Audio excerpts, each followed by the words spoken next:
affectionate, compassionate, and then he says it, fully armed, which takes us, of course, back to drum taps, doesn't it?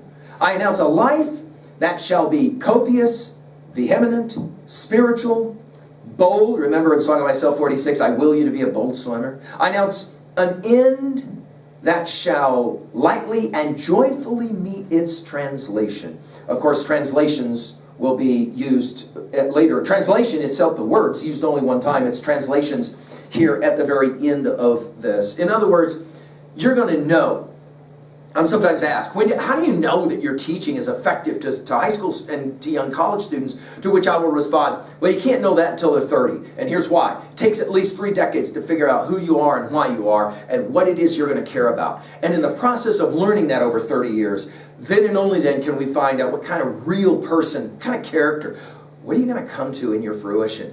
Here he makes the argument, you're really never going to understand your entire life until you come right to the end of it, and then there will be this amazing translation. It's going to be joyful and it's going to be lightly, and your final breath will attend the words, as we've said before, oh my God. The question will be the inflection of the voice, not oh my God, what have I done with my life, but yeah, okay, it's done. I did the best I could swinging at the park. No, I got to go to the van. I ain't met no 200-year-old people. This is his view. And then he says it, I announce myriads, you'll remember that word from Eidolons, of youths, beautiful, and the fact that he keeps coming back to youths and kids, I mean, Song of Myself 6, the child, asks, what is the grass?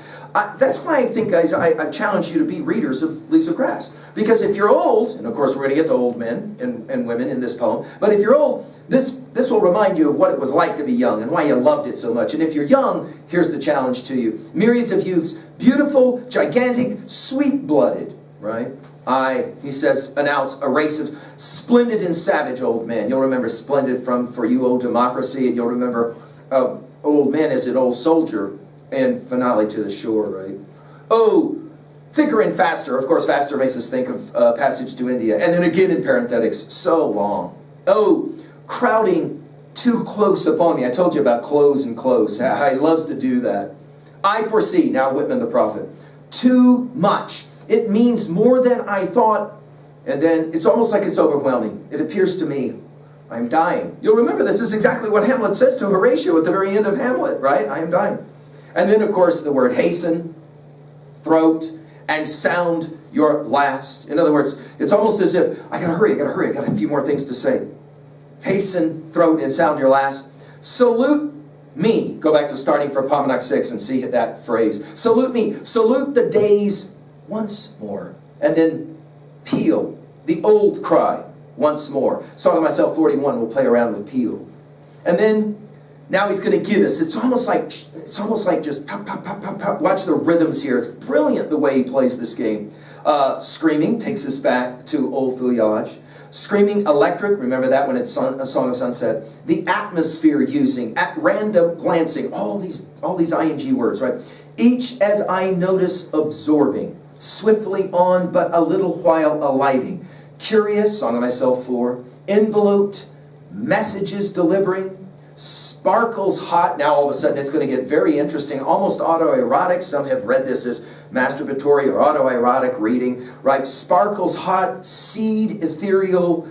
You'll remember that word seed gets used 18 times in Leaves of Grass. Seed, ethereal, down in the dirt dropping, myself unknowing, my commission obeying, to question it never daring. Again, the idea of a commission, and he'll come to this one, later in the poem, almost as if it's, I did my job. I did what I was asked to do, which is fascinating because he didn't know what he was supposed to do until into his 30s. Go back to my comments a few moments ago. To ages and ages, yeah, that's you, right? The growth of the seed leaving. And I told you how he plays around with the word leaving and Leaves of Grass. Something you couldn't appreciate unless you pick up the entire volume and read it. It's wonderful. To troops out of the war rising. He never forgot those young men and some women that he took care of during the war. The wound dresser, you'll remember.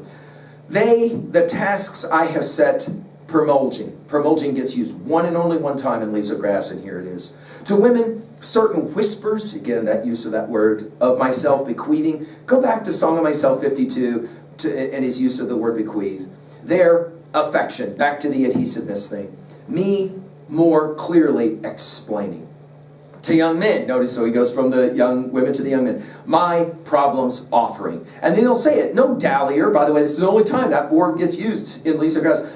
The muscle of their brains trying. It's interesting, his use of the word muscle. Many have referenced this as a bizarre sexual reference. I'll let you decide. So I pass.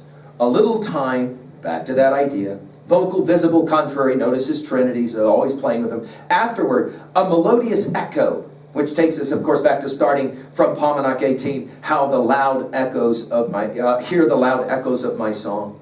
Passionately bent for death making me really undying. You'll remember this song in Song of Joys, this idea of undying. I think so much of these echoes is what T.S. Eliot is channeling, although he would never admit it. I think that's what he's channeling in those opening lines when he messes around in Bert Norton, the way he says it. My words echo thus in your mind, but to what purpose? Disturbing the dust on a bowl of rose leaves, I do not know. Other echoes inhabit the garden. Shall we follow? Quick, said the bird. Find them, find them.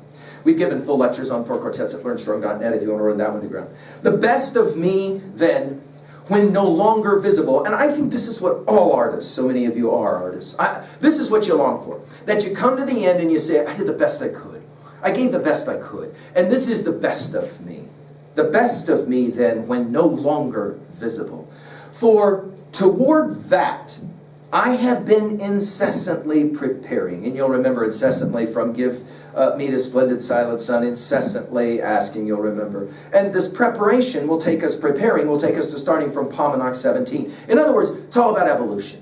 The future has got to be better than now. This is his optimism, informed optimism as we called it.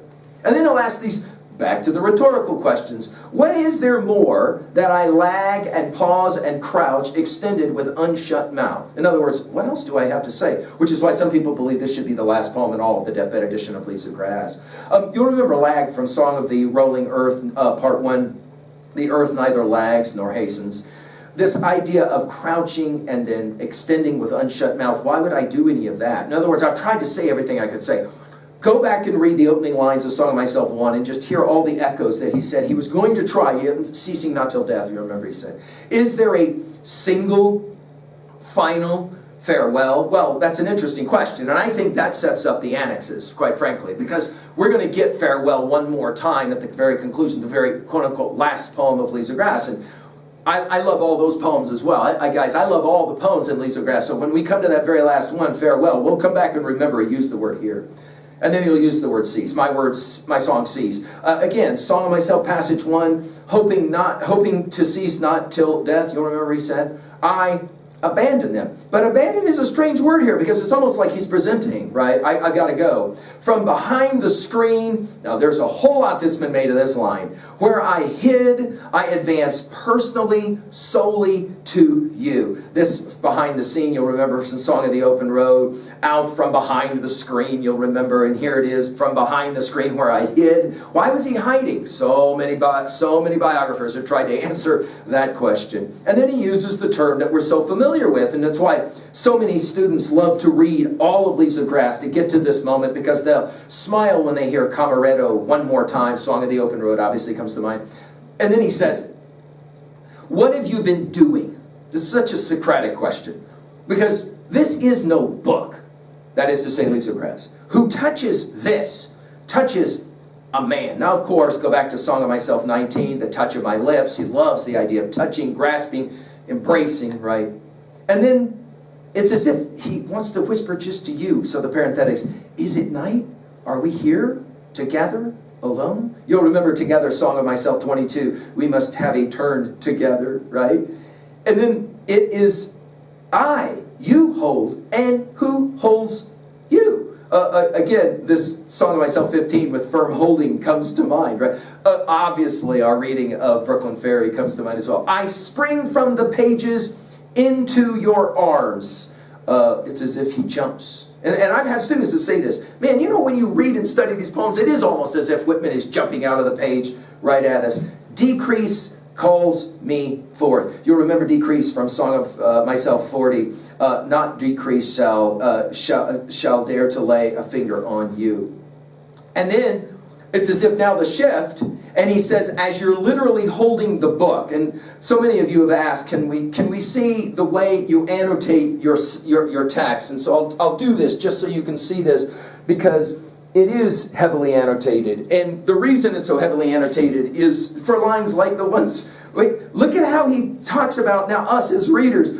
Oh, how your fingers drowse me, drowse, Song of Myself 22. Your breath falls around me like dew. You'll remember that from Mystic Trumpeter 3. Your pulse lulls the tympans of my ears. He's back to musical language in vocalism part 2. Lulls to the sleepers, you'll remember part 4. I feel immersed from head to foot. Remember in Song of Myself 5 when the reaching out and all that language is there. By the way, immersed is only used one time in Leaves of Grass, and it's here. Delicious. And think about Song of the Open Road, part 1, my old delicious burdens. And then he'll use it. Enough for the 4th time. Now, well, for 4 times now, we're going to get enough. Enough, oh deed. Think about our study of Good as Faust. Oh deed, impromptu and secret. Enough, oh gliding present. Enough, oh summed up past. You'll remember in Song of Myself 20, I exist as I am. That is enough. I love that he plays that game. And then finally, he calls you dear friend. Remember? He says, don't worry, you're going to get a pal. And then he says, oh, we are pals. Good. Whoever you are, take this kiss. It's almost as if now he's offering you the book as a kiss. You'll remember in Song of Myself 46, kiss with a goodbye kiss. You'll remember that when he's speaking to the student. I give it especially to you. And then he says it, do not forget me. Remember Hamlet 1:7, right? Forget me, no, don't remember me, right? I feel like one who has done work for the day to retire a while. I receive now again of many translations from my avatars, and Norton's wants to remind us that avatars is a Sanskrit word. The English, of course, is avatar. Incarnation or embodiment in Hinduism associated with the appearances of the deity Vishnu as Krishna, and obviously we think about the Bhagavad Gita. This idea of my avatars ascending while others doubtless await me. There's more coming. An unknown sphere more real than I dreamed, more direct. And then he uses the darts that we've seen in Leaves of Grass. Awakening rays, the image of the sun, about me. And then the final, so long. Remember my words. I may again return. I love this, perhaps in May. And then finally, I love you. You'll remember this from Pent Up Aching Rivers. I depart from materials. I am as one disembodied. Go back to Fast Anchored as well as Europe, the 72nd, disembodied. Triumphant, taking us back to the beginning of the poem. And then the word dead, which takes us back to Song of Myself, passage 6.